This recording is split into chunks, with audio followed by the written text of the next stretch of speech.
మిమ్మల్ని ఆశ్చర్యపరిచే 10 నిజాలు. Number 1. గాజల్లో beta carotene ఉంటుంది. ఇది మన శరీరంలో విటమిన్ ఏగా మారుతుంది. ఇది కళ్ల ఆరోగ్యానికి చాలా మంచిది. నంబర్ 2. టమోటాలో లైకోపిన్ అనే యాంటీ ఆక్సిడెంట్ ఉంటుంది.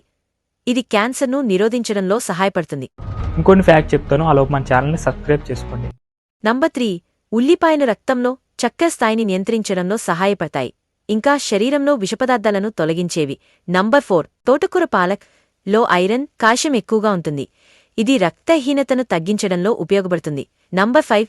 మొక్కజొన్నలో ఫైబర్ ఎక్కువగా ఉంటుంది. ఇది జీర్ణక్రియకు సహాయపడుతుంది. నంబర్ 6. బంగాళాదుంపలు శక్తిని అందించే కార్బోహైడ్రేట్ల మంచి మూలం, కానీ మితంగా తీసుకోవాలి. నంబర్ 7. క్యాప్సికం బెల్ పెప్పర్ లో విటమిన్ సి ఎక్కువగా ఉంటుంది. ఇది ఇమ్యూనిటీని మెరుగుపరుస్తుంది. దోసకాయ శరీరాన్ని చల్లబరిచే గుణం కలిగి ఉంటుంది. ఇది నీటి శాతం ఎక్కువగా కలిగి ఉంటుంది. నంబర్ 8. మిరపకాయలో కాప్సైసిన్ అనే పదార్థం ఉంటుంది. ఇది రక్త ప్రసరణను మెరుగుపరుస్తుంది మరియు కొలెస్ట్రాల్ను తగ్గిస్తుంది. నంబర్ 9. బ్రోకలీలో యాంటీ ఆక్సిడెంట్లు, విటమిన్ కే మరియు ఫోలేట్ ఉన్నాయి. ఇది మానసిక ఆరోగ్యానికి కూడా మంచిది. ఈ వీడియోస్ మీకు నచ్చితే మన ఛానల్ని సబ్స్క్రైబ్ చేసుకోండి.